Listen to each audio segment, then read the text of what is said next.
Dans cette vidéo, nous allons voir comment insérer une équation sur Notion. Pour ce faire, rendez-vous sur Notion. Donc nous allons voir deux blocs différents pour insérer des équations, avec un où il s'agit d'un bloc intégré et un où il s'agit d'un bloc entier. Donc pour ce faire, là vous voulez écrire votre équation, vous allez faire un slash et vous écrivez équation. Donc comme vous pouvez le constater, il y a bien l'équation à l'intérieur d'un bloc ou alors une équation en bloc entier. Donc pour commencer, je vais prendre dans ce bloc et vous pouvez maintenant écrire votre équation. Cependant attention, si vous voulez écrire des sortes de fractions, il va falloir utiliser le langage LaTeX, où il faut avoir un niveau un peu plus avancé. Par exemple, si je veux écrire une fraction, il faut écrire slash à l'envers et frac, puis vous écrivez le numérateur et le dénominateur. Mais bien sûr, pour écrire le langage LaTeX, vous trouverez sur internet. Une fois votre équation écrite, vous cliquez sur terminer, et comme vous pouvez le constater, nous avons bien notre équation d'insérer. Et l'avantage de celle-ci, c'est que nous pouvons écrire à côté. Alors que pour l'équation que nous allons voir juste après, il s'agit d'un bloc entier, donc nous ne pouvons pas écrire à côté. Si vous souhaitez en savoir plus sur Notion et passer d'un niveau débutant à un niveau avancé en seulement quelques heures, je vous invite à aller voir et faire la formation de Margot qui est en description, et en plus avec En 1 minute vous avez accès à un code promo qui vous permet d'avoir accès à la formation pour seulement une petite dizaine d'euros, et franchement ça vaut le coup parce qu'à la fin de la formation Notion n'aura plus de secret pour vous.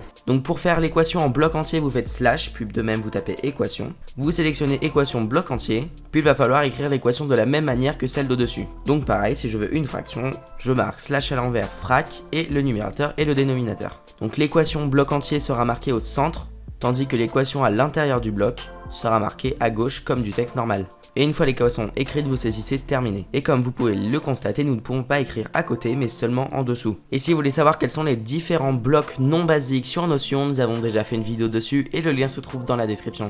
Et voilà, n'hésitez pas à nous donner d'autres idées en commentaire, à vous abonner à la chaîne, à commenter, à liker la vidéo, et on se retrouve pour plus d'astuces et de tutos en 1 minute.